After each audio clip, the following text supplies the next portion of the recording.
വാഴ 1 ആണോ വാഴ 2 ആണോ ഏറ്റവും കൂടുതൽ പാടായിരുന്നു എഡിറ്റ് ചെയ്യാൻ? വാഴ 2 വാഴ 2 തന്നെയായിരുന്നു. ഈ പടത്തിൽ കുറേ വെട്ടിക്കളഞ്ഞിട്ടുണ്ട്. ഇവിടെ ഓൾമോസ്റ്റ് 4 മണിക്കൂർ അടുത്ത് ഫസ്റ്റ് കട്ട് ഉണ്ടായിരുന്നു. 4 മണിക്കൂർ ഉണ്ടായിരുന്നു. അതിന് എക്സ്റ്റൻഡഡ് വേർഷൻ എന്ന് പറഞ്ഞാൽ ഇറക്കാൻ പ്ലാൻ ഡിലീറ്റഡ് സീൻ നോക്കുന്നുണ്ടെന്ന് തോന്നുന്നു. ഓക്കെ. വാഴ 2-ൽ ഈ സീൻ കത്തുമെന്ന് ഉറപ്പുണ്ടായിട്ട് തിയേറ്ററിൽ കൈഡി കിട്ടിയ ഏതെങ്കിലും സീൻ ഉണ്ടോ? തിയേറ്റർ സീൻ വർക്കാവുന്ന ഭയങ്കര പ്രതീക്ഷയായിരുന്നു. ഉറപ്പായിരുന്നു. സ്ക്രിപ്റ്റിൽ പാട്ട് ഇല്ലായിരുന്നു തോന്നുന്നു. ഏത് പാട്ട്? ഈ ബൊമ്മാലെ. ഓക്കെ.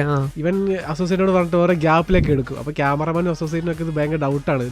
എല്ലാം നൊക്ക് അത്ര എടുത്തോണ്ടേയിരിക്കും. അങ്ങനെ സ്റ്റോറി ഒക്കെ ഏകദേശം സെറ്റാക്കി എടുത്ത് ഇങ്ങനെ കുറെ സീക്വൻസോടെ ഷൂട്ട് ചെയ്തു. മറ്റേ ബെസ്റ്റ് ഓഫ് സംസാരിക്കുന്നത് അങ്ങനെ കുറെ സീൻസ് ഒക്കെ ഷൂട്ട് ചെയ്തിട്ട് ഞാൻ അയച്ചു കൊടുത്തു. ഹാഷ്റാൻ ടീംസിന്റെ ഇടയ്ക്ക് ഒന്ന് എഡിറ്റിംഗ് ടേബിൾ അവരിൽ ഒരാൾ ഞെട്ടിച്ചിട്ടുണ്ടെങ്കിൽ അതാരായിരുന്നു? ഹാഷർ തന്നെയാണ്. ഹാഷർ തന്നെ. അതെ. റൊമാൻറ്റിക്കും ഇമോഷൻ സീക്വൻസ് ഒക്കെ ഞാൻ അത്രയും പ്രതീക്ഷിച്ചില്ലായിരുന്നു. ഓക്കെ. ടേബിളിൽ വന്നു കഴിഞ്ഞപ്പം റൊമാൻറ്റിക് എനിക്ക് ഭയങ്കരമായിട്ട് വർക്ക് ചെയ്യാം. മ്യൂസിക് ഭയങ്കര സപ്പോർട്ട് ചെയ്തു കേട്ടോ എന്നെ ഭയങ്കരമായിട്ട്. എഡിറ്റില് അങ്കിത് ചേട്ടൻ ആ എഡിറ്റിനനുസരിച്ച് പുള്ളി കറക്റ്റായിട്ട് ചെയ്ത് സെറ്റ് ചെയ്യുന്നു.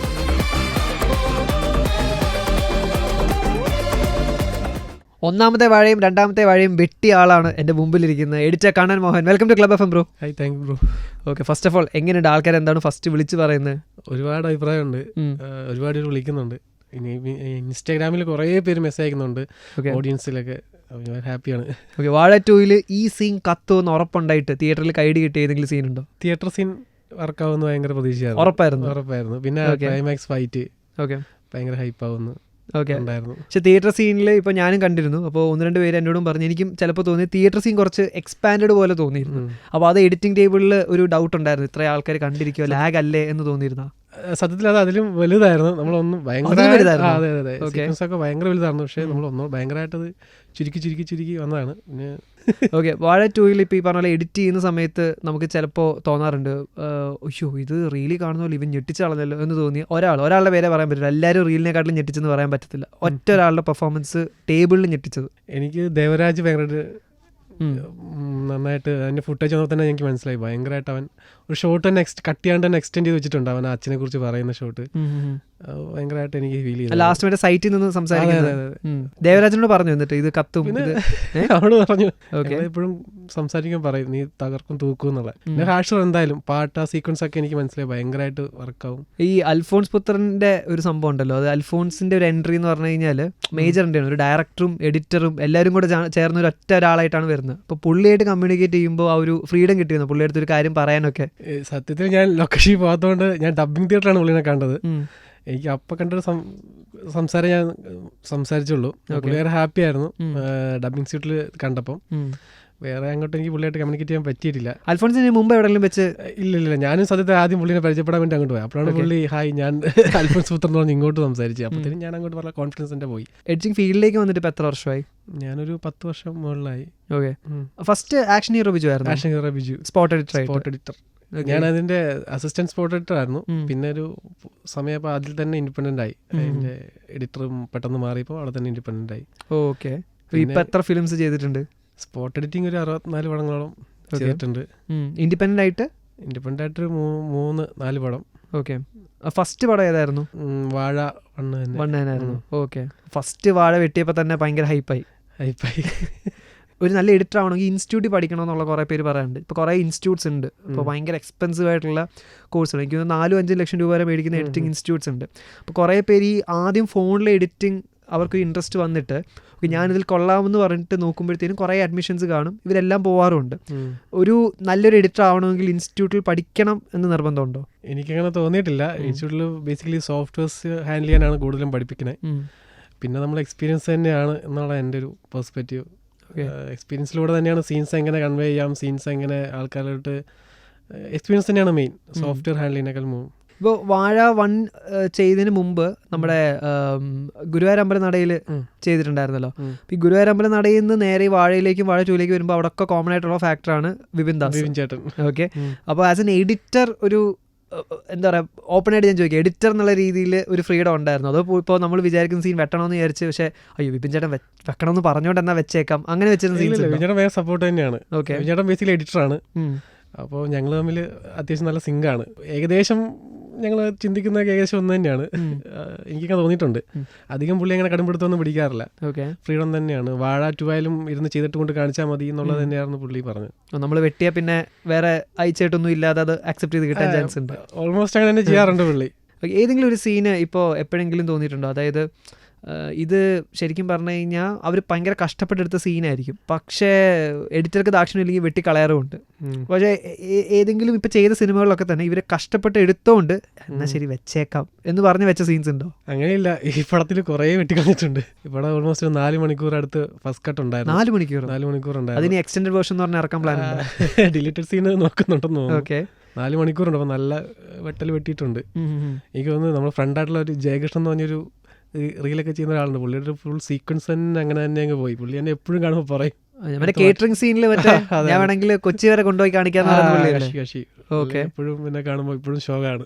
ഓക്കെ ബ്രോ, എത്രത്തോളം കണ്ടന്റ്സ് ഫോളോ ചെയ്യാറുണ്ട്? ലൈക്ക് ഇൻസ്റ്റാഗ്രാമിൽ ബാക്കി ഡയറക്ടേഴ്സ് ആൾക്കാരൊക്കെ പറയാറുണ്ട് ഞങ്ങളെല്ലാം കണ്ടന്റ് ക്രിയേറ്റേഴ്സിനെ ഫോളോ ചെയ്യും, കാരണം അവരുടെ കുറേ ഫ്രഷ് സാധനങ്ങളുണ്ട്. അപ്പോൾ അതിൽ നിന്ന് ഒരുപാട് പേര് ഇപ്പോൾ സിനിമയിലേക്കും വരുന്നുണ്ട്. As an editor contents follow ചെയ്യാറുണ്ടോ ഇൻസ്റ്റാഗ്രാമിൽ? ഉണ്ട്. ഞാൻ പോപ്പുലറായിട്ട് എല്ലാവരും ഞാനും ഫോളോ ചെയ്യാറുണ്ട്. കൂടുതലൊന്നും ഞാൻ അങ്ങനെ ആധികാരികമായിട്ട് അതിനെക്കുറിച്ച് ചിന്തിക്കാറില്ല. ഇൻസ്റ്റാഗ്രാം അങ്ങനെ യൂസ് ചെയ്യുന്നില്ല. എന്നാലും പോപ്പുലറായിട്ട് എല്ലാവരും ഞാനും ഫോളോ ചെയ്ത് ഇഷ്ടമാണ്. അവരെയൊക്കെ പരിപാടി ഭയങ്കര ഇഷ്ടമാണ്. ഇനിയും വരാനുള്ള കുറേ ആൾക്കാരുണ്ട്, അവരെയൊക്കെ ഫോളോ ചെയ്ത് കാണും. പാൻ ഇന്ത്യയിലൊക്കെ എനിക്ക് ഭയങ്കര അവരെ 1-2 പേരെ എനിക്ക് പരിചയമുണ്ട്. അവരെ എനിക്ക് പരിചയമുണ്ട്. അതിലൊരാളുണ്ട് വാഴയില്. ഉണ്ട്. പുള്ളിയുടെ അത്ര ഉണ്ടായിരുന്നുള്ളൂ സീൻ, അതോ അതിൽ കൂടുതൽ ഉണ്ടായിരുന്നു? അത്ര ഉണ്ടായിരുന്നുള്ളൂ. ഹാഷ്റാൻ ടീംസിന്റെ ഇടയ്ക്ക് ഒന്ന് എഡിറ്റിംഗ് ടേബിളിൽ അവരിൽ ഒരാൾ ഞെട്ടിച്ചിട്ടുണ്ടെങ്കിൽ അതാരായിരുന്നു? ഏത് സീൻ ഏറ്റവും ഞെട്ടിച്ചത്? എനിക്ക് അവന്റെ ഈ റൊമാൻറ്റിക്കും ഇമോഷൻ സീക്വൻസ് ഒക്കെ ഞാൻ അത്രയും പ്രതീക്ഷിച്ചില്ലായിരുന്നു. പക്ഷേ ടേബിളിൽ വന്നു കഴിഞ്ഞപ്പം റൊമാൻറ്റിക് എനിക്ക് ഭയങ്കരമായിട്ട് വർക്കായി. ആ പാട്ടിൽ ഭയങ്കര എനിക്ക് വർക്കായ ഒരു പരിപാടിയാണ് അവൻ്റെ റൊമാൻറ്റിക് സീക്വൻസുകളെല്ലാം. പിന്നെ എനിക്ക് തിയേറ്റർ കണ്ടപ്പോൾ തോന്നിയ സംഭവം എന്ന് വെച്ചാൽ ഇതിനകത്ത് ഒരു പെർട്ടിക്കുലർ സീനുണ്ട്. അതായത് അലനെ വിളിച്ചിട്ട് എടാ അല്ല പോലെടാ എന്ന് പറഞ്ഞ എഡിറ്റിൽ മറ്റേ ഒരു റാപ്പ് വേർഷൻ പോലെ ക്രിയേറ്റ് ചെയ്തിട്ട് അതൊരു ലോങ് സ്ട്രിപ്പാ, അത് കുറച്ച് എക്സ്റ്റെൻഡ് ചെയ്യുന്നുണ്ട്. അതായത് ഹാഷർ അലനെ വിളിക്കുന്ന ഈ കാര്യത്തിനാന്ന് അറിയാം. അപ്പോൾ 1 കാണിച്ച് 2 കാണിച്ച് 3 കാണിച്ച് ആ 3 തവണയും കാണിക്കണം എന്നുള്ളത് അത് ആരുടെ ഐഡിയ ആയിരുന്നു? വിപിൻ്റെ ഐഡിയ ആയിരുന്നു അതോ ബ്രോന്റെ ഐഡിയ ആയിരുന്നു? അല്ല, വിപിൻ അങ്ങനെ സീക്വൻസ് ഉണ്ടായിരുന്നു, പക്ഷെ അത് വളരെ ലീനിയർ ആയിട്ട് പോകുന്ന ഒരു സീക്വൻസ് ആയിരുന്നു. അപ്പോൾ മുമ്പിലൊക്കെ നമ്മൾ റിപ്പീറ്റേഷൻ ഫീൽ ചെയ്യുന്നതുകൊണ്ട് വിപിൻ ചേട്ടൻ പറഞ്ഞു തരാം എന്തെങ്കിലും ഒരു പുതിയത് പരിപാടി എന്തെങ്കിലും കാണിക്കാൻ നോക്കുമെന്ന് പറഞ്ഞിട്ടുണ്ട്. അപ്പോഴാണ് അങ്ങനെ ഒരു ഐഡിയയിലോട്ട് പോയത്. അത് അൽഫോൻസ് പുത്രന്റെ റെഫറൻസിൽ ചെയ്തതാണ്. അല്ലല്ല, പുള്ളിയുടെ ഒരു ഡിങ് ഡോങ് എഡിറ്റ് ഉണ്ട്, ഒരു സൂപ്പർ ഡീലക്സിൽ വിപിൻ ചേട്ടൻ്റെ അസോസിയേറ്റ് എന്നെ കാണിച്ചു തന്നു. പിന്നെ ഞാൻ മുമ്പ് നോട്ട് ചെയ്തായിരുന്നു. പിന്നെ അതുപോലൊരു സാധനം എനിക്ക് ഭയങ്കര ഇഷ്ടമാണ് അൽഫോൻസ് പുത്രന്റെ എഡിറ്റ് പരിപാടി. ഞാൻ അന്ന് തന്നെ നോട്ട് ചെയ്ത് വെച്ചിരുന്നു ഇങ്ങനെ എന്തെങ്കിലുമൊക്കെ ഒന്ന് കൊണ്ടുപോകാനെന്ന്. അങ്ങനെ അത് റെഫറൻസ് ആയിട്ടാണ് അത് ചെയ്തത്. സൂപ്പർ ഡീലക്സ് റെഫറൻസ് ആണ്. പിന്നെ അൽഫോൻസ് പുത്രൻ ഭയങ്കര എനിക്ക് പുള്ളിയുടെ ഏറ്റവും നേരെന്നൊരു പടം ഞാൻ ഭയങ്കരമായിട്ട് ഞാൻ പഠിച്ചോണ്ട സമയത്തായിരുന്നു അത് ഇറങ്ങിയത്. ഭയങ്കര ഇതാണ് ഫാനാണ് ഞാൻ പുള്ളിയുടെ. ഇപ്പോൾ കണ്ണൻ്റെ ബയോ നോക്കിക്കഴിഞ്ഞാൽ behind every successful people there are lot of unsuccessful years എന്ന് എഴുതിയിട്ടുണ്ട്. ഓക്കെ, ഇപ്പോൾ ടോട്ടൽ ഇപ്പോൾ നോക്കിയാൽ എത്ര അൺസക്സസ്ഫുൾ ഇയേഴ്സ് ഉണ്ട്? അത് 10 വർഷമായിട്ടുള്ള കഷ്ടപ്പാട് തന്നെയാണ് ഉദ്ദേശിച്ചത്. ഇങ്ങനെ പഠിച്ച് സിനിമാ പാരമ്പര്യമൊന്നുമില്ല, അങ്ങനെ പഠിച്ച് കയറി വന്നതിൻ്റെ ഒരു ഇതിലാണ് അങ്ങനെ ഇട്ടത്. ഓക്കെ, അല്ല കുറേ പേര് അസോസിയേറ്റ് ചെയ്തു, സ്പോട്ട് എഡിറ്റ് ചെയ്തു. പിന്നെ വിപിൻ ചേട്ടൻ്റെ പുറത്ത് വന്നപ്പോഴാണ് ഒരു ഗ്രോത്ത് ഉണ്ടായത്.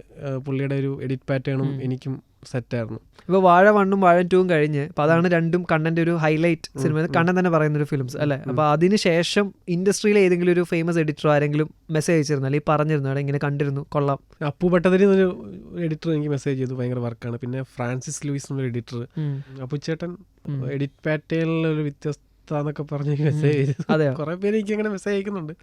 എനിക്കത് ഇപ്പോഴാണ് അങ്ങനെ ഒരു സംഭവം ഉണ്ടെന്ന് ഞാനും അങ്ങനെ റിലീസ് ചെയ്തത്. ഞാനങ്ങനെ ആ രീതിക്ക് അങ്ങനെ 4 മണിക്കൂർ പടം ചുരുക്കി കൊണ്ടുപോകാനല്ലോ, മനസ്സിലായി. അപ്പോൾ അതിൻ്റെതായ കുറേ പരിപാടിയൊക്കെ എന്ത് ചെയ്ത് വെച്ചിട്ടുണ്ട്. പക്ഷേ ഇതിപ്പോൾ ഒരു സിനിമ ഒരു പ്രോജക്റ്റ് ആയിട്ട് വരുമ്പോഴത്തേനും എസ്പെഷ്യലി ഇപ്പോൾ വാഴ 1 കഴിഞ്ഞപ്പോൾ തന്നെ ഓൾറെഡി ഡിസ്കഷൻ ഉണ്ടായിരുന്നു വാഴ 2ൻ്റെ സബ്ജക്റ്റ് കാര്യങ്ങൾ പ്രൊജക്റ്റ് ആവുന്നൊക്കെ. അപ്പോൾ ഓൾറെഡി പ്രീ പ്ലാൻ ചെയ്ത് ഒരു സ്ക്രീൻ പ്ലേ ലോക്കായി കഴിഞ്ഞാൽ പിന്നെ എവിടെയാണ് ഈ എക്സ്ട്രാ ഇത്രയും 2 മണിക്കൂർ അഡീഷണൽ ഫുട്ടേജ് അപ്പോൾ എവിടുന്ന് വരുന്നത്? അപ്പോൾ എനിക്കൊന്ന് കുറേ സാധനങ്ങൾ സവിൻ ഷൂട്ട് ചെയ്തിട്ടുണ്ട്. എല്ലാം നല്ല കുറേ സാധനങ്ങൾ ഷൂട്ട് ചെയ്തിട്ടുണ്ട്. കുറേ സീക്വൻസ്, ഈ പാട്ട് പോലും എനിക്ക് തോന്നുന്നു സ്ക്രിപ്റ്റിൽ പാട്ട് ഇല്ലായിരുന്നു തോന്നുന്നു. ഏത് പാട്ട്? ഈ ബൊമ്മാലെ. ബൊമ്മാലെ അവൻ ഇങ്ങനെ എന്തൊരു പരിപാടി വേണമെന്ന് പറഞ്ഞിട്ട് അവൻ ഷൂട്ട് ചെയ്തതാണ്. പിന്നെയാണ് ബൊമ്മാലെ ആഡായി. പിന്നെ അങ്ങനെ കുറേ സീൻ അത് കട്ട് ചെയ്തൊരു 40 മിനിറ്റ് സീനുണ്ട്, അതെല്ലാം അവൻ എക്സ്ട്രാ ഷൂട്ട് ചെയ്തിട്ടുണ്ട്. പക്ഷേ അതെല്ലാം നല്ലതായിരുന്നു കേട്ടോ. അപ്പോൾ അവസാനം ഞാൻ വിപിൻചേട്ടനോട് ഇരുന്നപ്പം ഡൗട്ട് വന്നത് ഏത് വെക്കണം വെക്കണ്ട എന്നുള്ളത് ഭയങ്കര ഒരു പ്രശ്നമായിരുന്നു. അതിന് എഡിറ്റർ ചോദിച്ചത് എന്തിനാണ് ഇതെല്ലാം കൂടെ ഷൂട്ട് ചെയ്ത് വെച്ചത്? അവരോട് എപ്പോഴും വഴക്കാണ്. അവസാനം വിജയേട്ടൻ വന്ന് നടക്കിരുന്നു. ഞങ്ങളെപ്പോഴും അവൻ എങ്ങനെയെങ്കിലൊക്കെ ഞാൻ ഒന്ന് കുറച്ച് കൊണ്ടുവന്ന് കഴിയുമ്പോൾ അവൻ വന്നിരിക്കും, വന്നിട്ടുണ്ട് എടാ അതൊന്ന് ആടി അവസാനം ടൈമിലേ നോക്കിയപ്പോൾ ഭയങ്കര വലുതാവും. അവസാനം ഞാൻ വിജയേട്ടനെ വിളിച്ചിട്ട് പറഞ്ഞു, വിജയേട്ടാ ഇതിങ്ങനെ പ്രൊഡക്ഷനിൽ എനിക്ക് പ്രഷർ ഉണ്ടായിരുന്നു, ഈ എടാ 2.5 മണിക്കൂർ മാക്സിമം പറ്റുള്ളൂ, കാരണം സ്പോട്ട് എഡിറ്റ് റെഫറൻസ് ചെയ്യാൻ ലൈനപ്പ് ചെയ്യിക്കും ഫസ്റ്റ് ഹാഫ് സെക്കൻഡ് ഹാഫ്. അപ്പോൾ ഞാൻ കണ്ടപ്പോൾ അത് 3 മണിക്കൂർ 4 മണിക്കൂർ അടുത്തൊക്കെ കണ്ടു. അപ്പോൾ ടെൻഷനായി. അപ്പോൾ പ്രൊഡക്ഷനിൽ നിന്ന് വിളിച്ചിട്ട് പറഞ്ഞു എടാ 2.5 മണിക്കൂർ മാക്സിമം എന്നുള്ള പറഞ്ഞു. അപ്പോൾ ഇവന് ഞാനിരുന്നു, ഞാനൊരു 2.25 മണിക്കൂർ ആക്കിയിരുന്നു ശരി മൊത്തത്തിൽ. അപ്പോൾ ഇവനിരുന്നിട്ട് കുറേ ആഡ് ചെയ്തപ്പോൾ പടം പിന്നെ വലുതായി, മോണ്ടേജസും സീക്വൻസൊക്കെ. വിജയേട്ടനോട് വിളിച്ച് പറഞ്ഞു, വിജയേട്ടൻ വന്നിട്ട് പിന്നെ ഞങ്ങൾ 3 പേര് ഇരുന്നിട്ട് വിജയേട്ടനോട് പറഞ്ഞ് അവനെ കൺവിൻസ് ചെയ്ത് കുറേയൊക്കെ കട്ട് ചെയ്ത് കുറച്ച് ഞാൻ പറഞ്ഞു, അവൻ പറഞ്ഞിട്ട് വിജയേട്ടൻ പറഞ്ഞ സെറ്റാണ്. വിജയേട്ടൻ ഇരുന്നിട്ടാണ് എല്ലാം കൂടെ ഒന്ന് സെറ്റാക്കിയത്. അങ്ങനെ നോക്കിയ വാഴ 1 ആണോ വാഴ 2 ആണോ ഏറ്റവും കൂടുതൽ പാടായിരുന്നു എഡിറ്റ് ചെയ്യാൻ? വാഴ 2 തന്നെയായിരുന്നു. റഷ് ഭയങ്കരമായിരുന്നു. വാഴ 1 റഷ് എത്ര ഉണ്ടായിരുന്നു? വാഴ 1 സത്യം റഷ് 2 മണിക്കൂർ അടുത്ത് ഉണ്ടായിരുന്നുള്ളൂ. കറക്റ്റ് ആയിരുന്നു. പക്ഷെ വാഴ 2 വന്നപ്പം ഫുട്ടേജസും എനിക്കൊന്ന് 12 TB ഉണ്ടായിരുന്നു. 4 പടത്തിന് റഷ് ഉണ്ട്. 12 TB. സാധാരണ ഒരു 3 TB ഒക്കെ വരാറുള്ളൂ. 4 പടം എടുക്കാനുള്ള ഉണ്ടായിരുന്നല്ലേ. ഇത് കോമഡി എന്ന് വെച്ചിട്ടുണ്ടെങ്കിൽ നമ്മൾ ഫിസിക്കൽ ഹാർഡ് ഡിസ്ക് ഉപയോഗിക്കുന്നില്ല പ്രൊഡക്ഷൻ, ക്ലൗഡാണ് യൂസ് ചെയ്യുന്നത്. കാരണം അതിന്റെ കോസ്റ്റ് കട്ട് ചെയ്യാൻ വേണ്ടിയിട്ട്. അപ്പോൾ എനിക്ക് തന്നെ അത് SSD വാങ്ങിച്ച് 1.5 ലക്ഷം രൂപയുടെ ഹാർഡ് ഡിസ്ക് തന്നെ എക്സ്ട്രാ വാങ്ങേണ്ടി വന്നു.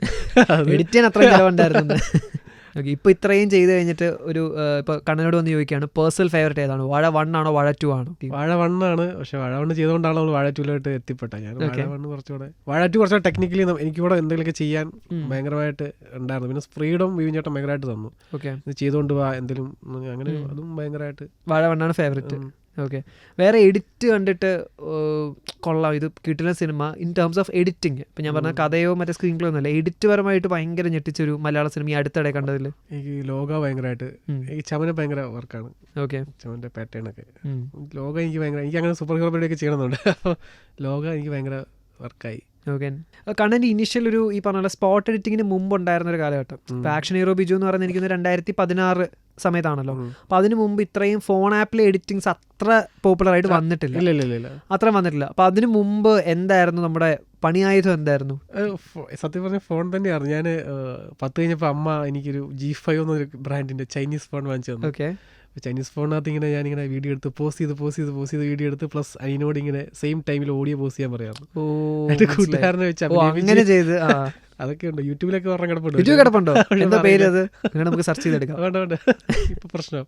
അതിപ്പോ അന്ന് ഈ പറഞ്ഞ എഡിറ്റിംഗിന്റെ സ്റ്റാർട്ടിംഗ് സ്റ്റേജ് ആയിരുന്നു, ഈ പോസ് ചെയ്ത് വെക്കാന്നുള്ളത്. പിന്നീട് എപ്പോഴാണ് അറിഞ്ഞു നോക്കി ഇതിന്റെ ഒരു സോഫ്റ്റ്വെയർ ഉണ്ട്, ഇത് നമുക്ക് വെട്ടി ഇതാക്കാന്നൊക്കെ ഉള്ളത്? ഞാൻ ചുമ്മാ TV കണ്ടോണ്ടിരുന്നപ്പോ ഞാൻ സത്യം പറഞ്ഞ ആ സമയത്ത് ഞാൻ അങ്ങനെ സിനിമ പോലും കാണാറില്ലായിരുന്നു. എനിക്ക് വേറെ പരിപാടി, മെക്കാനിക്കൽ എഞ്ചിനീയറിംഗ് പോകാന്നൊക്കെ ഭയങ്കര ആഗ്രഹമുണ്ട്. അതെ, അപ്പോൾ പെട്ടെന്നാണ് ഇങ്ങനെ എഡിറ്റിങ്ങിനെ കുറിച്ച് ഭയങ്കര സ്ട്രൈക്കായി. എൻ്റെ നാട്ടുകാരാണ് ജിത്തു ജോസഫ്. പുള്ളി അപ്പോഴാണ് ഡിറ്റക്റ്റീവ് പടം ചെയ്തത്, സുരേഷ് ഗോപിയുടെ. അപ്പോൾ അങ്ങനെ ആൾക്കാരൊന്ന് ബസ്സൊക്കെ പിടിച്ച് സിനിമ കാണാൻ പോകുന്നു. അപ്പോൾ എനിക്ക് മനസ്സിലായി സിനിമ. അപ്പോൾ ഞാൻ കുറേയൊക്കെ ഇതായി. പിന്നെ എപ്പോഴും എനിക്ക് TV കണ്ടിരുന്നപ്പോൾ എഡിറ്റിംഗ് എന്നൊരു സാധനം കിട്ടി. അപ്പോഴാണ് പാലാ ഇൻസ്റ്റിറ്റ്യൂട്ടിൽ പോയിട്ട് സോഫ്റ്റ്വെയർ ഒക്കെ പഠിച്ച് അതിലോട്ട് ചാടി. അന്ന് ഏതാ സോഫ്റ്റ്വെയർ പഠിച്ചത്? FCP7 സോഫ്റ്റ്വെയർ ഉണ്ടായിരുന്നു. Final cut pro 7. ഇപ്പോൾ എഡിറ്റിംഗ് ഭയങ്കര സ്വപ്നം കാണുന്ന കുറേ പിള്ളേരുണ്ടായിരിക്കും. അപ്പോൾ അവർ ഈ പറഞ്ഞ പോലെ എഡിറ്റിംഗ് ഒരു മേജർ പ്രൊഫഷൻ ആക്കിയിട്ട് അല്ലെങ്കിൽ മെയിൻ പ്രൊഫഷൻ ആക്കണമെന്ന് വിചാരിക്കുന്ന ആൾക്കാരുണ്ടായിരിക്കും. അപ്പോൾ അവരോട് എന്താണ് പറയാനുള്ളത്? മേ ബി ഇൻസ്റ്റിറ്റ്യൂട്ടിൽ പോയി പഠിച്ചവരായിരിക്കാം, അല്ലെങ്കിൽ ഇൻസ്റ്റിറ്റ്യൂട്ടിൽ പോകണമെന്ന് പ്ലാൻ ചെയ്യുന്നവരായിരിക്കും, മേ ബി ഇൻസ്റ്റിറ്റ്യൂട്ടിൽ പോകണ്ടെന്ന് വിചാരിക്കുന്നവരായിരിക്കും. പക്ഷേ എനിക്കൊന്നും ഇപ്പോൾ എല്ലാ യൂട്യൂബ് ഹാൻഡിലുകളിൽ ഭയങ്കര ഡീറ്റെയിൽ ആയിട്ട് പഠിപ്പിക്കുന്നുണ്ട്. ഈ സോഫ്റ്റ്വെയർ എന്ന് പറഞ്ഞ ഒരു ടൂൾ മാത്രമായിട്ട് എനിക്ക് എപ്പോഴും തോന്നിയിട്ടുള്ളൂ. ഫുട്ടേജസ് വന്നതനുസരിച്ച് ഈ പരിപാടി മൊത്തം മാറും. നമ്മൾ എങ്ങനെ പറയുന്നു, എങ്ങനെ കാണിക്കണം, അത് എക്സ്പീരിയൻസിൽ തന്നെ നറേറ്റീവ് മാറ്റാൻ പറ്റും. ഇതിനകത്തും കുറച്ച് ക്ലൈമാക്സിലൊക്കെ അങ്ങനെ കുറച്ച് പരിപാടികൾ ചെയ്തിട്ടുണ്ട്. വാഴ 2 ഭയങ്കര ചലഞ്ചിങ് ആണ്. ക്ലൈമാക്സ് പരിപാടി, ആ ഇമോഷൻ പരിപാടി. അതിന് നറേറ്റീവ് അപ്പോൾ നമ്മളിപ്പോൾ കാണുന്ന സാധനം അല്ലാതെ വേറൊരു നറേഷൻ ഉണ്ടായിരുന്നു. സ്ക്രിപ്റ്റിൽ ആഡ് ചെയ്ത് ഇങ്ങനെ തന്നെ ആയിരുന്നുള്ള. പക്ഷെ അത് ഡീറ്റെയിൽ ഷൂട്ട് ചെയ്ത് വന്നപ്പം കുറച്ച് നമ്മൾ എഡിറ്റിൽ കുറച്ച് അങ്ങോട്ടും ഇങ്ങോട്ടൊക്കെ ചേഞ്ച് ചെയ്തിട്ടുണ്ട്. സീക്വൻസ് മൊത്തം അത് ഭയങ്കര ചലഞ്ചിങ് ആയിരുന്നു. അല്ല, അപ്പോൾ ഞാൻ ചോദിക്കാൻ കാരണം എന്താ വെച്ച് കഴിഞ്ഞാൽ ഇപ്പോൾ വാഴ 2 നമ്മളിപ്പോൾ കാണുന്ന ഒരു നറേഷൻ ഉണ്ടല്ലോ, അതായത് ഇപ്പോൾ ഈ പറഞ്ഞ പോലെ UK പോയി ഒരാൾ പോയിട്ടുണ്ട്, അപ്പോൾ വേറെ സ്ഥലത്ത് ഗൾഫിൽ ഒരാളുണ്ട്. അപ്പോൾ ആ നറേഷൻ അതുപോലെ തന്നെ ഉണ്ടായിരുന്നു. അവരുടെ സിറ്റുവേഷൻ പക്ഷെ മാറുന്നുണ്ടോ? സിറ്റുവേഷൻ മറ്റേ മാറുന്നുണ്ടായിരുന്നു. പിന്നെ പ്ലസ് ഓർഡർ ചേഞ്ച് ജസ്റ്റ് ഒന്ന് വരുത്തിയിട്ടുണ്ട്. സീക്വൻസ് വന്നു കഴിഞ്ഞപ്പോൾ ജസ്റ്റ് കുറച്ച് ഈ നരേറ്റീവിലുള്ള കുറച്ച് സീൻസ് തൂക്കിയപ്പോൾ ബാലൻസ് നഷ്ടപ്പെട്ടു. കുറച്ച് സീക്വൻസ് തൂക്കിയിട്ടുണ്ട് ഇതിന്റെ ഇടയ്ക്ക് നിന്നൊക്കെ. ഓക്കെ, അപ്പോൾ അതൊന്ന് ബാലൻസ് ചെയ്യാൻ വേണ്ടിയിട്ട് ഭയങ്കരമായിട്ട് പണിയെടുത്തു. പിന്നെ ഇതിനകത്തൊരു ഷോട്ട് ഉണ്ടല്ലോ ലാസ്റ്റ്, ഈ പറഞ്ഞ പോലെ തമ്മിൽ പിണങ്ങി പോവല്ലേ എന്നുള്ള പാട്ട് വരുന്ന സമയത്ത് ഇവരുടെ മൾട്ടിപ്പിൾ ഷോട്ട്സ് കാണിക്കുന്ന ഒരേ ഫ്രെയിം മിഡ് കാണിച്ച് പോകുന്നൊരു ഷോട്ട് ഉണ്ട്. ഇത് പ്രീ പ്ലാൻഡ് ആയിരുന്നോ? അല്ലായിരുന്നു. ഓക്കെ, അത് ചോദിക്കണം വരുന്നില്ല. അങ്ങനെ പ്ലാൻ ചെയ്താലല്ലേ അവരുടെ എല്ലാവരുടെ ഷോട്ടും മിഡ് എടുത്ത് വെച്ച് എന്നാൽ എടുക്കുമ്പോഴേ, കാരണം അതിനൊരു ഭംഗി ഉണ്ടായിരുന്നു. ആ എഡിറ്റിൽ ആ സെന്റിമെന്റ് ഷോട്ട്സ് വരുമ്പോ സെയിം റേഞ്ച് ഷോട്ട്സ് വരുമ്പോ അതിനൊരു സാധനം ഉണ്ട്. എല്ലാവരുടെ അവസ്ഥയുടെ ഒരു ഗ്രാഫ് ഒരുപോലെയാണ്, അല്ലെങ്കിൽ ഒരേ സെന്റിമെന്റ്സ് എല്ലാവർക്കും ഒരേപോലെ വരുന്ന പോലെ ഒരു തോന്നല്. അതിന് പ്ലാൻഡ് ആണെന്ന് അറിയില്ല. മിഡും പാടിയും കുറേ ഷോട്ടുകൾ ഉണ്ടായിരുന്നു. അപ്പോൾ ഞാനങ്ങനെ എനിക്കിങ്ങനെ വെക്കണം തോന്നി. വേറെ ആരും വേറെ ഒന്നും പറഞ്ഞില്ല. അപ്പോൾ എനിക്ക് തോന്നി അവരും അങ്ങനെ പ്ലാൻഡ് ആയിരിക്കും തോന്നി. അങ്ങനെ കുറച്ച് സാധനങ്ങളൊക്കെ അതിനകത്ത് ട്രൈ ചെയ്തിട്ടുണ്ട്. സെയിം റേഞ്ച് ഷോട്ടുകൾ എടുത്ത് എല്ലാത്തിനും മൾട്ടിപ്പിൾ ആംഗിൾസ് ഉണ്ടായിരുന്നു. ശരി, മനസ്സിലായി. അപ്പോൾ അതിൽ നിന്ന് സെലക്ട് ചെയ്ത് അങ്ങനെ തന്നെ വെച്ചു. പിന്നെ വിജയേട്ടൻ കണ്ടപ്പോഴും ഓക്കെ ആയിരുന്നു അത്. അപ്പോൾ കണ്ടന്റ് ഇൻപുട്ട് ആയിരുന്നു അത്, മിഡ് ഫ്രെയിംസ് നമുക്ക് ഇങ്ങനെ ഒരുമിച്ച് വെക്കാന്നുള്ളത്. ഞാനിരുന്ന് ചെയ്തപ്പോൾ ഞാൻ ഒറ്റയ്ക്കിരുന്നാ ചെയ്യുന്നത്. അപ്പോൾ ഞാൻ അങ്ങനെ ചിന്തിച്ചില്ല. എന്നാൽ പോലും പിന്നെ ഇങ്ങനെ ഒരാളിങ്ങനെ സംസാരിച്ചു, നമ്മുടെ ഫ്രണ്ട്, അത് കൊള്ളാമെന്ന് പറഞ്ഞു. അത് യാദൃശ്യമായിട്ട് അങ്ങനെ സംഭവിച്ചതാണ്. ഇപ്പോൾ എനിക്ക് ഇത് ടെക്നിക്കൽ ഡൗട്ടാണ്. ഇപ്പോൾ കുറേ പേര് ഇപ്പോൾ നമ്മൾ സാധാരണ ഐഫോണിലോ അല്ലെങ്കിൽ DSLR ഒക്കെ ഷൂട്ട് ചെയ്തിട്ട് എഡിറ്റിംഗിലേക്ക് വരുമ്പോൾ ആൾക്കാർ എഡിറ്റിനകത്തൊരു സൂമോ അല്ലെങ്കിൽ ക്രോപ്പോ കൊടുക്കും. അപ്പോൾ പെട്ടെന്ന് ചിലപ്പോൾ ഒരു മിഡ് ഷോട്ട് ഉള്ളത് വേണമെങ്കിൽ ഒരു കുറച്ച് ക്ലോസ് ആക്കാം, മനസ്സിലായോ? പക്ഷെ സിനിമയിൽ അങ്ങനത്തെ ടെക്നിക്സ് യൂസ് ചെയ്യാറില്ലെന്നാണ് ഞാൻ കേട്ടത്. പക്ഷെ ചില എഡിറ്റേഴ്സ് പറയാറുണ്ട് കെയർഫുള്ളി നമ്മൾ ചെയ്ത് കഴിഞ്ഞാൽ അത് ആ മിസ്റ്റേക്ക് അറിയത്തില്ല. കാരണം അല്ലെങ്കിൽ ചിലർക്ക് അറിയാൻ പറ്റും, മറ്റേ പിക്സൽസിൻ്റെ ഇത് മാറുമ്പോൾ അറിയാൻ പറ്റും ഇത് എഡിറ്റിൽ സൂം ചെയ്താന്നുള്ളത്. അപ്പോൾ അത് ശരിക്കും എന്താ പറയുക, അതിനെന്തെങ്കിലും ട്രിക്കോ കാര്യങ്ങളോ ഉണ്ടോ? ശരിയാണ്, പിക്സൽസ് അടിക്കും. പക്ഷേ നമ്മൾ വാഴയിൽ അത് പല സ്ഥലത്തായിട്ട് യൂസ് ചെയ്തിട്ടുണ്ട്. പല ഷോട്ട് ചെയ്തിട്ടുണ്ട്. അതാണ് ഞാൻ എടുത്ത് ചോദിച്ചത്. ചെയ്തിട്ടുണ്ട്. ചില ഷോട്ടുകൾ സ്കെയിലപ്പ് ചെയ്തിട്ടുണ്ട്, ചില ഷോട്ടുകൾ നമുക്ക് അറിയാൻ പറ്റൂല. ശരിക്കും സംശയം തോന്നിയാണ് ഞാൻ ചോദിച്ചതാണ്. അതെ, ലാസ്റ്റ് ആ ക്ലൈമാക്സിൽ ആ കുട്ടിയൊക്കെ ലാസ്റ്റ് ഫിഷിന്റെ ഷോട്ടിന് മുമ്പ് ഒരു കുട്ടി ചിരിച്ചോണ്ട് കടന്നു പോകുന്നത്. ബേസിക്കലി അവരത് നോർമൽ ഫ്രെയിംസാണ് ഷൂട്ട് ചെയ്തേക്കുന്നത്. ഞാൻ പിന്നെ 48 അത് സ്ലോ മോഷൻ പിക്സൽ അടിക്കാണ്ട് ബ്ലെൻഡ് ചെയ്തിട്ടുണ്ട്. കുറെ പരിപാടി അങ്ങനെ ചെയ്തിട്ടുണ്ട്. ഒപ്റ്റിക്കൽസും സൂമും ഒക്കെ. ഇതിനകത്തൊരു 9 പ്ലേലിസ്റ്റ് പാട്ടുകളുണ്ട്. ഓക്കെ, അപ്പോൾ ഇതിനാണെങ്കിൽ പക്ഷേ പാട്ടിനായിട്ടൊരു സ്പെഷ്യൽ സീക്വൻസ് ഒന്നും ഷൂട്ട് ചെയ്തിട്ടില്ല. എല്ലാ സീൻസിൻ്റെ കൂടെ ബ്ലെൻഡ് ചെയ്ത് പോവാണ്. ഓക്കെ, അപ്പോൾ അത് എഡിറ്റിലേക്ക് വന്നപ്പോഴത്തേനും എത്രത്തോളം എളുപ്പമായിരുന്നോ ടഫായിരുന്നോ അത് സിങ്ക് ചെയ്യാനായിട്ട്? ഞങ്ങളത് റഫറൻസ് മ്യൂസിക് വെച്ചിട്ട് ഞാൻ കട്ട് ചെയ്തിട്ടുണ്ടായിരുന്നു സീക്വൻസ് മൊത്തം. പിന്നെ അതെല്ലാം എക്സ്റ്റെൻഡ് ആയിട്ട് ഈ മുമ്പ് പറഞ്ഞ പോലെ സീക്വൻസ് ആയിരുന്നു കുറേയൊക്കെ. അതെല്ലാം ബിപിൻ ചേട്ടൻ പറഞ്ഞടാ ഒന്നും കളയാണ്ട് നോക്ക്, എല്ലാം ഒന്ന് പിടിക്കാൻ നോക്കുന്നു. അങ്ങനെ കുറേ സീക്വൻസ് അങ്ങനെ സീൻസ് പാട്ടായിട്ടുണ്ട്. ബൊമ്മാല് സത്യം പറഞ്ഞാൽ സ്ക്രിപ്റ്റ് ഇല്ലാത്തതുകൊണ്ട് ഇവൻ കുറെ സവിൻ അത് ഭയങ്കരമായിട്ട് കുറേ ഷൂട്ട് ചെയ്തു. എന്നിട്ട് എന്നെ സ്പോട്ട് എഡിറ്റ് കൊണ്ട് കാണിച്ചു കഴിഞ്ഞപ്പോൾ എനിക്കത് ആദ്യം അസംബ്ലിയിൽ നിന്നാണല്ലോ തുടങ്ങുന്നത്. അസംബ്ലി 2 സീക്വൻസ് കഴിഞ്ഞ് വീണ്ടും അസംബ്ലിയിലോട്ട് തന്നെ എത്തി. പാട്ടിനിടയ്ക്ക് തന്നെ ഹാഷറിന്റെ ഒരു അത്ര ഉണ്ടായിരുന്നു സത്യത്തില്. അപ്പോൾ അവനൊരു പാട്ടാക്കണം എന്നും പറഞ്ഞിരുന്നു. അപ്പോൾ ഇവൻ അത് ഷൂട്ട് ചെയ്തിട്ട് സ്പോട്ട് എഡിറ്റ് എനിക്ക് അയച്ചു തന്നു. അപ്പോൾ എനിക്ക് എങ്ങനെയുണ്ടെന്ന് ചോദിച്ചു. അപ്പോൾ ഞാൻ കൊള്ളാം, സ്വപ്നം കൊള്ളാം എന്ന് പറഞ്ഞു. അപ്പോൾ എനിക്ക് ആദ്യം സ്വപ്നമായിട്ട് അത് ഫീൽ ചെയ്തത്. അതായത് ഹാഷർ സ്വപ്നം കാണുന്നു, നേരെ തിരിച്ച് അസംബ്ലി എത്തുന്നു. അങ്ങനെയാണ് അവൻ റീതിങ്ക് ചെയ്തിട്ടാണ് കുറേ സീക്വൻസ് ആഡ് ചെയ്തിട്ട് ഒരു പാട്ടിലോട്ട് എത്തിയത്. പിന്നെ നമ്മൾ റെഫറൻസ് പാട്ട് വെച്ച് എഡിറ്റ് ചെയ്ത് ബിപിൻ ചേട്ടൻ അയച്ചു കൊടുത്തു. ചേട്ടാ അത് ഇങ്ങനെ സീക്വൻസ് ആക്കിയാലോ. അങ്ങനെ അത് രണ്ടാമതൊരു പാട്ടാവിയത്. പക്ഷെ അത് പടത്തിൽ ഭയങ്കര വർക്കായിരുന്നു. ബേസിക്കലി പ്ലാനിലില്ലായിരുന്നു. ഇല്ലായിരുന്നു. ഓക്കെ, അത് ബൊമ്മല പാട്ട് പ്ലേസ് ചെയ്യാനായിട്ടൊരു സൈൻ ഇല്ലായിരുന്നു. ഓക്കെ, പിന്നെ രണ്ടാമത് അതിപ്പോൾ പക്ഷേ ഒരു ഷൂട്ട് തുടങ്ങി കുറച്ച് കഴിഞ്ഞ് ഇത് പ്ലാൻ ചെയ്ത് വരുമ്പോൾ ചിലപ്പോൾ നമ്മൾ ഷെഡ്യൂളൊക്കെ കഴിഞ്ഞിട്ടുണ്ടാവും. അപ്പോൾ പിന്നെ എന്ത് ചെയ്യും എന്നുള്ളതാണ് എൻ്റെ ചോദ്യം. എന്ന് വെച്ചാൽ ഇവൻ സ്ക്രിപ്റ്റ് ഇല്ലാത്തതുകൊണ്ട് ഇത് ഷെഡ്യൂൾ ചെയ്തിട്ടില്ലായിരുന്നു ഈ പാട്ട്. ഓക്കെ, ഇവൻ അസോസിയേറ്റിനോട് പറഞ്ഞിട്ട് ഓരോ ഗ്യാപ്പിലേക്ക് എടുക്കും. അപ്പോൾ ക്യാമറമാനും അസോസിയേറ്റിനൊക്കെ ഇത് ഭയങ്കര ഡൗട്ടാണ്. ഇത് എല്ലാം നോക്ക് അത്ര എടുത്തോണ്ടേയിരിക്കും. ഇവനെ വിളിച്ച് പറയും ഇങ്ങനെ എടുക്കുന്നുണ്ട് എന്ത് ചെയ്യണം. അപ്പോൾ ഞാൻ പറഞ്ഞു ഫുള്ള് ഷൂട്ട് ചെയ്തിട്ട് അയക്ക് നമുക്ക് നോക്കാം എന്ന് പറഞ്ഞു. അപ്പോൾ സ്പോട്ടിൽ തന്നെ ഒരു സീക്വൻസ് സെറ്റ് ചെയ്യാൻ പറഞ്ഞു. അപ്പോൾ ബിപിൻ ചേട്ടൻ അയച്ചു. എടാ ഇതൊരു സാധനം കൊള്ളാം, ഒരു സ്റ്റോറി ലൈൻ ഉണ്ടാക്കാൻ പറ്റുമെന്ന് എന്നോട് ചോദിച്ചു. പ്രേമിക്കുന്ന പോലെ അങ്ങനെ ആക്കാൻ പറഞ്ഞു, നറേറ്റീവ് ആക്കാൻ പറഞ്ഞു. അങ്ങനെ സ്റ്റോറി ഒക്കെ ഏകദേശം സെറ്റാക്കി എടുത്ത് ഇങ്ങനെ കുറേ സീക്വൻസോടെ ഷൂട്ട് ചെയ്തു. മറ്റേ ബസ് സ്റ്റോപ്പിൽ സംസാരിക്കുന്നത്, അങ്ങനെ കുറേ സീൻസ് ഒക്കെ ഷൂട്ട് ചെയ്തിട്ട് അങ്ങനെ അയച്ചു കൊടുത്തു. ഓക്കെ, അത് ഷൂട്ട് ചെയ്ത സമയത്ത് ആണോ മറ്റേ കുട്ടിയുടെ റിയാക്ഷനും ഷൂട്ട് ചെയ്ത് പിന്നെ മാറ്റി വെച്ചേക്കാണോ? അതോ കുട്ടിയുടെ റിയാക്ഷൻ ഓൾറെഡി ഉണ്ടായിരുന്നു? അത് നറേഷനിലുണ്ടല്ലോ, കാരണം ഹാഷറിന് ഇഷ്ടമാണെന്ന് ലാസ്റ്റ് ആ കുട്ടി റിവീൽ ചെയ്യുന്നുണ്ട്. റിവീൽ ചെയ്യുന്നതെന്ന് വെച്ചിട്ടുണ്ടെങ്കിൽ അതും ഇവിടെ സംഭവിച്ചതാണ്. ഈ സെയിം ഞൊട്ട ഷൂട്ടിംഗ് സമയത്ത് തന്നെ ഇവൻ ചിരിക്കുന്നത് കുറച്ച് ഷൂട്ട് ചെയ്ത് വെച്ചു. അപ്പോൾ എൻ്റെ അടുത്ത് ഇങ്ങനെ ഈ ഫുട്ടേജ് വന്നു, എൻ്റെ അസോസിയേറ്റ് ഫുട്ടേജ് അയച്ചുകൊണ്ട്. ഇപ്പോൾ ഞാൻ ചോദിച്ചത് എന്താണ് അത് എടുത്തതെന്ന് ചോദിച്ചു. അപ്പോൾ എടാ എങ്ങനെയും ഉപയോഗിക്കാം അങ്ങനെ. അതാ ഞാൻ പറഞ്ഞ കുറേ നല്ല സീക്വൻസും ഷൂട്ട് ചെയ്തിട്ടുണ്ടായിരുന്നു. അപ്പോൾ എല്ലാ സീക്വൻസും നോക്കിയപ്പം ഇങ്ങനെ നോക്കിയപ്പോൾ ഇങ്ങനെ ചിരിക്കുന്നുമുണ്ട്. അപ്പോൾ അന്നേരമാണ് മറ്റേ ക്ലാസ് റൂമിലെ സീൻ കയറി വരുന്നത്. അപ്പോൾ എനിക്ക് തോന്നി അവിടെ ഒരു കട്ടിട്ട് നേരെ ഈ ഷോർട്സ് എല്ലാം ഇവിടെ ഉപയോഗിച്ചാൽ എങ്ങനെ ഇരിക്കുമെന്ന് തോന്നുന്നു. അപ്പോൾ ഞാനിങ്ങനെ ഞാൻ അയച്ചു കൊടുത്തു.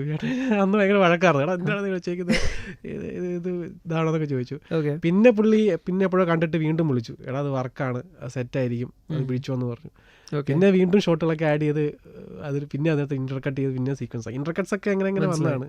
മ്യൂസിക് ഭയങ്കര സപ്പോർട്ട് ചെയ്തു കേട്ടോ എന്നെ ഭയങ്കരമായിട്ട്. എഡിറ്റിൽ അങ്കിത് ചേട്ടൻ ഇത് പറഞ്ഞ പാട്ടൊക്കെ ചിലതിനൊക്കെ മ്യൂസിക് ഈ മോണ്ടേജസ് ഒക്കെ റെഫറൻസ് ആക്കി വെച്ചിട്ടുണ്ടായിരുന്നുള്ളൂ. പക്ഷെ ആ എഡിറ്റിനനുസരിച്ച് പുള്ളി കറക്റ്റായിട്ട് സെറ്റ് ചെയ്തു അങ്കിതന്റെ ടീം. ഇപ്പൊ ലാസ്റ്റത്തെ ഫൈറ്റ് സീക്വൻസ് ആണെങ്കിൽ പോലും ഇങ്ങനെ ഇതില്ലേ ട്രാക്ക്, അതിന്റെ ഒരു മറ്റേ എന്താ ഡ്രംസ് വേർഷൻ പോലെ ഇൻസ്ട്രുമെന്റൽ വേർഷൻ ആയിരുന്നു. അതൊക്കെ അവസാനം എഡിറ്റിനനുസരിച്ച് തന്നെ ഭയങ്കര സപ്പോർട്ട് ചെയ്തു തന്നെ. ഇതില് മ്യൂസിക്കിലാണെങ്കിലും മ്യൂസിക് ഭയങ്കരമായിട്ട് എൻഹാൻസ് ചെയ്തൊരു സീൻ എന്ന് പറഞ്ഞാൽ ഒന്ന് വിനായകന്റെയും മറ്റേ ബിജുക്കുട്ടൻ ചേട്ടൻ്റെയും സീനായിരുന്നു. അപ്പോൾ അവരുടെ സീൻ എഡിറ്റിംഗ് ടേബിളിലേക്ക് വന്നപ്പോൾ റോ സീൻ നമ്മൾ കാണുമ്പോൾ നമുക്കറിയാം അവരുടെ ആക്ടിങ് വൈസ് നമുക്ക് മനസ്സിലാക്കാൻ പറ്റും. പക്ഷെ മ്യൂസിക് കൂടെ വന്നപ്പോഴത്തേനും ലൈക്ക് എന്ത് തോന്നി, അത് ടേബിളിൽ കണ്ടപ്പോൾ എന്ത് തോന്നി, ഇത് ഭയങ്കരമായിട്ട് കത്തുവോ? അയ്യോ അത് ഭയങ്കരമായിട്ട് ആദ്യം നമ്മൾ സത്യത്തിൽ ആ സീക്വൻസ് എഡിറ്റ് ചെയ്ത് മറ്റേ മകനെ പാട്ട് വെച്ചിട്ടാണ് മൊത്തം സീക്വൻസ് കട്ട് ചെയ്ത് മനസ്സിലായി. അപ്പോൾ അതങ്ങനെ മ്യൂസിക്കിനൊക്കെ പോയി കഴിഞ്ഞിട്ട് ഒരു ദിവസം വിപിൻ ചേട്ടൻ ഇരുന്ന് കണ്ടു. വിപിൻ ചേട്ടൻ വണ്ടിയിൽ നിങ്ങൾ പോയപ്പോൾ ക്ലൈമാക്സ് റീൽ മാത്രം ഒന്ന് കണ്ടു നോക്കി എങ്ങനെയുണ്ടെന്ന് കാറിലിട്ട് കാണിച്ചു. അന്നേരമാണ് സർപ്രൈസ് ആയിട്ടാണ് മറ്റേ മകനെ പാട്ട് ആദ്യം മറ്റേ പാട്ടായിരുന്നല്ലോ തമ്മിൽ പിണങ്ങി, അത് പാട്ട് ആഡ് ആയിരുന്നു. അത് ഞാൻ കണ്ടു. എന്നിട്ട് വിപിൻ ചേട്ടൻ ഒരു ദിവസം കാറിൽ ഇങ്ങനെ പോയപ്പോൾ പറഞ്ഞോളാം ഇതൊന്ന് കണ്ടു നോക്കുന്നത്, പെട്ടെന്ന് ആ മകനെ എന്നുള്ള പാട്ട് ആ സീക്വൻസിൽ ഒരു ഭയങ്കര ആഡ് ചെയ്തതാണ്. വിപിൻ ചേട്ടനാന്ന് തോന്നുന്നു. ഭയങ്കര കാരണം അതിനകത്ത് സിബ്ലിംഗ് സ്റ്റോറി അല്ലാതെ ഫാദർ സൺ വരുന്നത് ഇവരുടെ മാത്രം. അതെ അതെ, അതിനകത്ത് എഡിറ്റിലും വേറെ കൺഫ്യൂഷൻ ആയിരുന്നു, അത് എവിടെ കൊണ്ട് പ്ലേസ് ചെയ്യണം എല്ലാവരും. അത് എനിക്ക് ഭയങ്കര ഡൗട്ടായിരുന്നു. പ്ലേസ്മെന്റ് ഒക്കെ എന്താ അനുഗ്രഹം കൊണ്ടെല്ലാം സെറ്റായി. ഇതിൽ ശരിക്കും പറഞ്ഞാൽ വേറെ കാര്യം നോട്ടീസ് ചെയ്തത്, ഇതിന്റെ ഗ്രാഫ് ഭയങ്കര അബ്രപ്റ്റ്ലി ആണ് കണക്ട് ചെയ്തേക്കുന്നത്. ഇപ്പോൾ ഉദാഹരണത്തിനകത്ത് അലന്റെ മറ്റേ സുന്നത്ത് കാണിക്കുന്നത് ഭയങ്കര കോമഡി സീൻ, അതിൽ നിന്ന് നേരെ നമ്മൾ തൂക്കി പാട്ട് വരുമ്പോൾ സ്കൂളിലെ എന്താ പറയുക സീൻസ് ആണ് കാണിക്കുന്നത്. പക്ഷെ തൂക്കി പാട്ട് കേൾക്കുമ്പോൾ നമ്മൾ ഒരിക്കലും വിചാരിക്കത്തില്ല ഇതിന്റെ എൻഡ് ഈ പറഞ്ഞ പോലെ വിജയബാബു ഒരു എന്താ പറയുക കച്ചറ ടീച്ചർ വന്ന് ഇത്രയും അലമ്പാവും, പേരൻസിനിടയ്ക്കുള്ള ഇമോഷണൽ ഇതൊന്നും വരുമെന്ന് നമുക്ക് ഒരു ഐഡിയ ഇല്ല ഈ തൂക്കി പാട്ട്. അപ്പം അത് എഡിറ്റിൽ വരുമ്പോഴത്തേനും തോന്നിയിരുന്നത് ആൾക്കാർ ഇത്രയും കണക്ട് ചെയ്ത് വരുമോ എന്നുള്ളത്. ബിക്കോസ് കോമഡി നേരെ പോകുന്നു, തൂക്കി പാട്ടായിട്ട് ഒരു സിംഗും ഇല്ലാത്തൊരു ടൈലന്റ് സീനാണ്, സെന്റിമെന്റ്സിലേക്കാണ് പോകുന്നത്. അത് മ്യൂസിക് ഡയറക്ടേഴ്സ് തന്നെയാണ്. ഞാൻ സത്യത്തിൽ പാട്ട് എഡിറ്റ് നമ്മൾ കൊടുത്തു കഴിഞ്ഞിട്ടാണ് ഈ പാട്ടൊക്കെ ആഡ് തന്നെ ആവുന്നത്. അത് സത്യത്തിൽ പുള്ളിയാണ്, ഞാൻ മുമ്പ് പറഞ്ഞ തന്നെ പുള്ളിയാണ് ആ എഡിറ്റിനനുസരിച്ച് ആ ഒരു ബ്ലെൻഡിങ്ങും പരിപാടിയും. പിന്നെ അതിന്റെ ആ സീനകത്ത് തന്നെയാണ് ഈ ഹാഷറിനെ പിടിക്കുന്ന സീന്, അവിടെ ഇങ്ങനെ തവലയൊക്കെ ഇട്ട് വായിച്ച് അത് ബ്രില്യൻ്റ് ആയിട്ട് അവർ തന്നെയാണ് ഫേസ്. നമ്മൾ എഡിറ്റ് അങ്ങനെ ലോക്ക് ചെയ്ത് കൊടുത്തിരുന്നു. അതാ പറഞ്ഞ എഡിറ്റിനനുസരിച്ച് അവർ ഭയങ്കരമായിട്ട് പിടിച്ചത്. കാരണം തൂക്കി എന്ന് പറയുമ്പോൾ നമുക്കാണെങ്കിലും ഇപ്പോൾ തിയേറ്ററിൽ പോയി പിള്ളേരെ പിടിക്കുന്നു, പിന്നെ അവർ കരയുന്നു, പിന്നെ പേരൻസ് വരുന്നു, അപ്പോൾ അതിലേക്കാണ് ഈ എൻഡ് പോകുന്നത്, ആ സീൻ്റെ എൻഡ് പോകുന്നത് അതിലേക്കാണ്. അപ്പോൾ അതിന് എഡിറ്റർ ഉറപ്പുണ്ടായിരുന്നു ഓക്കെ ആൾക്കാർ, അല്ലെങ്കിൽ ഇതൊരു മിസ്ഫിറ്റ് പോലെ തോന്നിയിരുന്നു എപ്പോഴെങ്കിലും? ഇല്ല പക്ക ഫിക്സ് ചെയ്ത് വെച്ചിട്ടുണ്ടായിരുന്നു. അതൊക്കെ ബൈ സ്ക്രിപ്റ്റിൽ തന്നെ ഇതെല്ലാം സെറ്റായിരുന്നു, എല്ലാം ഓർഡേഡ് ആണ്. ഇതിന്റെ പ്രോസസ് എങ്ങനെയായിരുന്നു? സീൻ ഫസ്റ്റ് ഇത് ചെയ്തെല്ലാം കഴിഞ്ഞിട്ട് അൻകിത്തുമായിട്ട് ഡിസൈഡ് ചെയ്തിട്ട് പിന്നീട് എക്സ്ട്രാ സീൻസിനായിരുന്നു ഈ പറഞ്ഞ പോലെ ബാക്കി മ്യൂസിക് ആഡ് ഓൺ ചെയ്ത് വന്നത്, അതോ എങ്ങനെയായിരുന്നു? മ്യൂസിക് സത്യം പറഞ്ഞാൽ മ്യൂസിക് ഡയറക്ടർ സൂപ്പർവൈസ് ചെയ്ത് അങ്കിതായിരുന്നു. പിന്നെ കുറെ ആൾക്കാർക്ക് ഇങ്ങനെ എന്തോ ഓഡിഷൻ എന്തോ ചെയ്തിട്ടുണ്ടായിരുന്നു മ്യൂസിക്കിന് വേണ്ടിയിട്ട്, മ്യൂസിക് പാട്ട് ഇൻഡിപെൻഡന്റ് മ്യൂസിക്കിന് വേണ്ടിയിട്ട്, പാട്ടിന് വേണ്ടിയിട്ട്. അതിനുവേണ്ടി വെയിറ്റിംഗ് ആയിരുന്നു തോന്നുന്നവർ. ശരി. അപ്പോൾ അതൊക്കെ കഴിഞ്ഞ് അത് എഡിറ്റ് ലോക്ക് ചെയ്ത് കഴിഞ്ഞിട്ടാണ് സത്യത്തിൽ പാട്ടൊക്കെ അയക്കുന്നത്. അതാണ് എന്നെ ഞെട്ടിച്ച കാര്യം അതാണ്. കാരണം ഞാൻ പിന്നെ അവിടെ പോയിട്ട് മ്യൂസിക്കിൽ പോയിട്ട് പടം കണ്ടപ്പോൾ എനിക്ക് ആകെ ചെറിയ കർഷൻസേ എഡിറ്റിൽ പിന്നെ വരുത്തിയിട്ടുള്ളൂ. ബാക്കിയെല്ലാം പക്കയായിട്ട് അവർ ഞാൻ തന്നെ ഞെട്ടിപ്പോയി. നമ്മൾ എഡിറ്റ് ചെയ്യുന്നതനുസരിച്ച് അവർ സെറ്റ് ചെയ്തിട്ട് എല്ലാം അത് എഡിറ്റ് ചെയ്ത് കഴിഞ്ഞിട്ട് അതിനനുസരിച്ച് പിന്നെ സെറ്റ് ചെയ്തു. ഓക്കെ, ഞാൻ ഇങ്ങനെ കേട്ടിട്ടുണ്ട്, ചമൻ ഒരിക്കൽ പറഞ്ഞു കേട്ടിട്ടുണ്ട്. ഇപ്പോൾ ജെയ്ക്സ് ബിജോയ് ചില മ്യൂസിക് ഡയറക്ടേഴ്സ് അത് സപ്പോർട്ട് ചെയ്യും, ഭയങ്കരമായിട്ട് സപ്പോർട്ട് ചെയ്യും. അവർ ആ ചില ബീറ്റുകൾ, താളങ്ങൾ ഇതിനകത്ത് എനിക്ക് ആ ഹാഷറിനെ പിടിക്കുന്ന സീക്വൻസിൽ പെട്ടെന്ന് നൃത്തം മാറ്റിക്കളഞ്ഞു. അതൊക്കെ ഭയങ്കര വർക്കാണ് ഈ വേരിയേഷൻസ് വരുത്തുന്നത്. ലാസ്റ്റ് മറ്റേ ഞാൻ തന്നെയാണ് അതൊക്കെ എഡിറ്റിനനുസരിച്ച് അവർ സെറ്റ് ചെയ്തതാണ്. ഓക്കെ, വിപിൻ ചേട്ടനും അതിനകത്ത് തന്നെ ഉണ്ട് കേട്ടോ. ഇവരെല്ലാം കൂടെ മ്യൂസിക് ചെയ്യുന്നത്. ഞാൻ ഏറ്റവും അവസാനം പോയിട്ടാണ് കണ്ടേ. ചെറിയ ചേഞ്ച് ഒന്ന് കണ്ടു നോക്കുന്നത്, ചേഞ്ച് വരുത്താണ്ടോ നോക്കാൻ വിപിൻ ചേട്ടൻ വിളിച്ചിട്ടുണ്ടാവും. അങ്ങനെ ചേഞ്ച് അങ്ങനെ പോയി കണ്ടാണ്. പക്ഷെ എനിക്ക് ഭയങ്കരമായിട്ട് അവർ ചെയ്ത ചേഞ്ചസ് ഒക്കെ പക്ഷേ ആസ് എൻ എഡിറ്റർ അപ്രൂവ് ചെയ്യാറ് നമുക്ക് വേറെ ഒന്നും ചിന്തിക്കാൻ തോന്നിയില്ല. ഒരുപാടുണ്ട്. എനിക്ക് മൈന്യൂട്ടായിട്ട് പറഞ്ഞു കഴിഞ്ഞാൽ മറ്റേ ഇതുണ്ടല്ലോ രാജ പാട്ടുണ്ട്. അതിനകത്തൊരു ഇങ്ങനെ ബുക്കായിട്ട് ഇങ്ങനെ കറങ്ങി വരുന്നു. ടക്ക് ടക്ക് കണ്ടിട്ടുണ്ടോ? ഒരു ഓർമ്മയുണ്ടോ? മറ്റേ ആ പാട്ട് കഴിഞ്ഞിട്ട് ഇങ്ങനെ ഒരു വരില്ല, ഇങ്ങനെ ബുക്കായിട്ട് ഇങ്ങനെ കറക്കുന്ന സീക്വൻസ് ഉണ്ട്. കറക്കുന്ന സീൻ ഓർമ്മയുണ്ട്. ബുക്ക് ഇങ്ങനെ കറക്കി വരുന്നുണ്ട്. പക്ഷെ അതിൻ്റെ ഒരു ബീജം കറക്റ്റ് അതിനകത്ത് മാച്ചായിരുന്നു. ഇങ്ങനെ ബുക്ക് ഇങ്ങനെ കറക്കി അത് ആ കേട്ടാൽ മനസ്സിലാവും. അത്രയും ഇതായിട്ട് അവർ ചെയ്തിട്ടുണ്ടെന്നാണ് ഞാൻ വിശ്വസിക്കുന്നത്. ഇപ്പം നമ്മളൊരു സ്റ്റേജിലേക്ക് എത്തിക്കഴിഞ്ഞാൽ നമ്മളെ ഫോളോ ചെയ്യാൻ ആഗ്രഹിക്കുന്ന ഒരുപാട് പേരുടെ മെസ്സേജസ് കിട്ടും. ഇപ്പം നമ്മുടെ ജൂനിയേഴ്സ് ചേട്ടാ ഇങ്ങനെ എനിക്കും ഇതാവണം, അടുത്ത പ്രോജക്റ്റിൽ ഒന്ന് അസിസ്റ്റ് ചെയ്യാമോ എന്നൊക്കെ ചോദിച്ചാൽ, അല്ലെങ്കിൽ ചിലപ്പോൾ നമ്മുടെ സിനിമ കണ്ടിട്ട് ഫ്യൂച്ചർ എഡിറ്റേഴ്സ് ആവണമെന്ന് ആഗ്രഹമുള്ളവർ ചിലപ്പോൾ ചില കമൻസ് പറയുമായിരിക്കും. ഓക്കെ, അങ്ങനെ വന്ന എന്തെങ്കിലും മെസ്സേജസോ കമൻസോ ഉണ്ടോ? ഉണ്ട്, ഇഷ്ടംപോലെ ഉണ്ട്. എനിക്ക് തോന്നുന്നു കുറേ ആൾക്കാർ, ചെക്കന്മാർ കുറേ ആൾക്കാർ എനിക്ക് മെസ്സേജ് ചെയ്തിട്ടുണ്ടായിരുന്നു. എപ്പോഴാണ് മനസ്സിലായി ഇതൊക്കെ ഇത്രയും നോട്ട് ചെയ്യും എന്നെനിക്ക് മനസ്സിലായി. കുറേ ആൾക്കാർ പേര് എടുത്തിട്ട് ഇങ്ങനെ നമ്മൾ അറിയില്ലാത്ത ആൾക്കാർ പോലും ഇങ്ങനെ മെൻഷൻ ചെയ്യുന്നു. അതെന്നെ ഭയങ്കരമായിട്ട് ഞാൻ ഭയങ്കര ഹാപ്പിയായ കാര്യത്തിൽ. കാരണം അത്രത്തോളം അവർ വർക്ക്. എനിക്ക് ക്ലൈമാക്സ് ഫൈറ്റ് അവർ ഒരുപാട് പേര് എന്നെ ക്ലൈമാക്സ് ഫൈറ്റ് ഗംഭീരമായിരുന്നു. അതൊരു പോസ്റ്റർ ഫ്രെയിം വരുന്നുണ്ടല്ലോ കഴിഞ്ഞ ഒരു 4 പേര് ഇങ്ങനെ പോസ്റ്ററായിട്ട് നിൽക്കുന്നത്. അവരൊക്കെ ഭയങ്കര കൈയടിയാണെന്ന് പറഞ്ഞു. ഞാൻ കവിതയെ പോയി കണ്ടു. അപ്പോൾ ആ പോസ്റ്ററിലൊക്കെ ഭയങ്കര കൈയടി വന്നപ്പോൾ നമ്മൾ ചെയ്യുന്ന ഒരു പരിപാടിക്ക് അത്രയും എനിക്ക് അതിനകത്ത് കൊറിയോഗ്രാഫി ചെയ്യപ്പെട്ട ഒരു ഫൈറ്റ് ലാസ്റ്റിലത്തെ ഫൈറ്റ് അല്ല. കാരണം സ്കൂൾ ഫൈറ്റ് ഒക്കെ കുറച്ചുകൂടെ റോ ആയിരുന്നല്ലോ ലൈക്ക് ഇത്. മറ്റേ ലാസ്റ്റിലത്തെ പക്ഷേ ഭയങ്കര കൊറിയോഗ്രാഫ്ഡ് സാധനമായിരുന്നു, ഭയങ്കര ക്രിസ്പ് സാധനമായിരുന്നു. അപ്പോൾ അതിൽ ഭയങ്കര എൻഗേജിങ് ഉണ്ടായിരുന്നു. തിയേറ്ററിൽ ലാസ്റ്റ് ആ ക്ലൈമാക്സ് സെന്റിമെന്റ്സ് വന്നെല്ലാം കഴിഞ്ഞ് ലിഫ്റ്റ് ചെയ്തൊരു സാധനമായിരുന്നത്. അതും ഈ പറഞ്ഞ പോലെ പറയാവുന്ന അറിയില്ല. അതും ഈ പറഞ്ഞ പോലെ ഭയങ്കര ലെങ്ത് ആയിരുന്നു ഫൈറ്റ്. എനിക്കൊന്ന് 13 മിനിറ്റ് ഉണ്ട്. പക്ഷെ ഇതിൽ 5 മിനിറ്റ് ഉണ്ടെന്ന് തോന്നുന്നു. 5 മിനിറ്റ് ഇല്ല. അപ്പോൾ വിജയേട്ടനെ കുറിച്ച് പറഞ്ഞു, എടാ അത് ഇങ്ങനെ ഒരു പരിപാടി പിടിക്കണം എന്ന് പറഞ്ഞിട്ടുണ്ടായിരുന്നു. അങ്ങനെ വേണ്ട പോർഷൻ മാത്രം എടുത്ത് സെറ്റ് ചെയ്താണ് അത്. അപ്പോൾ ഈ പറഞ്ഞ പോലെ പിള്ളേർ ഒരുപാട് പേര് അപ്പോൾ ഇൻഡസ്ട്രിയിലേക്ക് വരാൻ ആഗ്രഹിക്കുന്നുണ്ട്. അപ്പം അങ്ങനെ അടുത്ത അസിസ്റ്റ് ചെയ്യാനായിട്ട് ഓപ്പർച്യൂണിറ്റി ചോദിച്ചവരുണ്ടോ? ഇത് ഉണ്ട്. അവർക്കൊക്കെ ചാൻസ് കൊടുക്കുമോ? വേറെ പടം വന്നാൽ കൊടുക്കാമെന്നുണ്ട്. അറ്റ് പ്രസന്റ് ഇപ്പം ലൈനപ്പിൽ നിൽക്കുന്നുള്ളൂ, ഒന്നും കമ്മിറ്റ് ചെയ്തിട്ടില്ല. പൊതുവെ ഇപ്പോൾ പറയുന്നുണ്ട് ഇൻഡസ്ട്രിയിൽ ഉള്ള എഡിറ്റേഴ്സിന് തന്നെ ജോലി കുറവാണെന്ന് കേട്ടിട്ടുണ്ട്. ഓക്കെ, കണ്ണൻ എന്താണ് പറയുള്ളത്? ശരിക്കും എഡിറ്റേഴ്സിന് ജോലി ഇപ്പോൾ കുറവാണോ? ശരിയാണ് ആണ്. പക്ഷെ കുറേ പേര് വരണമെന്ന് ആഗ്രഹിക്കുന്ന ഒരു മേഖലയും കൂടാണ് എഡിറ്റിംഗ്. പ്രൊഫഷണൽ എഡിറ്റിംഗ് എന്ന് പറഞ്ഞാൽ ഒരുപാട് പേര് പുറത്തുനിന്ന് വരണമെന്ന് ആഗ്രഹിക്കുന്നുണ്ട്. പക്ഷെ അതേസമയം നമ്മൾ കേൾക്കുന്നൊരു കമൻറ്റ് കൊണ്ടാണ് നമുക്ക് വേണ്ട അത്രയും വർക്കില്ല. അതിനെ ഒന്ന് ഇതാക്കുന്നുണ്ടോ തോന്നുന്നു. ഈ പുതിയ ട്രെൻഡി ആയിട്ടുള്ള കുറച്ച് പരിപാടികളുണ്ടല്ലോ. ഇപ്പം കഥയ്ക്കനുസരിച്ചുള്ള പുതിയ എഡിറ്റ്, പുതിയൊരു പരിപാടി, ഫാസ്റ്റ് കട്ടൊക്കെ ഇപ്പോൾ കുറച്ചുകൂടെ ആൾക്കാർക്ക്. പണ്ടൊക്കെ നമ്മൾ പഠിക്കുമ്പോൾ പറയും വേണം എഡിറ്റ് അറിയരുത്, ബ്ലെൻഡായി പോകണമെന്ന്. ഇപ്പോൾ എനിക്ക് തോന്നുന്നു ഇപ്പോൾ സിറ്റുവേഷൻ അതല്ലെന്ന് തോന്നുന്നു. ഇൻസ്റ്റാ റീലും ഒക്കെ വന്ന് എഡിറ്റിംഗ് കൂടെ നോട്ട് ചെയ്യാൻ കാരണം ഈ നമ്മൾ എഡിറ്റ് ഉണ്ടെന്ന് കൂടെ അറിയിക്കേണ്ട രീതിയിൽ കട്ട് ചെയ്യേണ്ടി വരും തോന്നുന്നു. അപ്പോൾ ഇതുപോലെ അങ്ങനെ കുറേ റെഫറൻസുകളും കുറേ കണ്ടന്റ്, കുറേ സ്റ്റൈലിലുള്ള എഡിറ്റിംഗ് ഇനിയും നമുക്ക് കാണാൻ പറ്റട്ടെ ഫിലിംസിൽ. All the very best for the future projects. അപ്പോൾ thank you so much for coming to club FM. Thank you bro.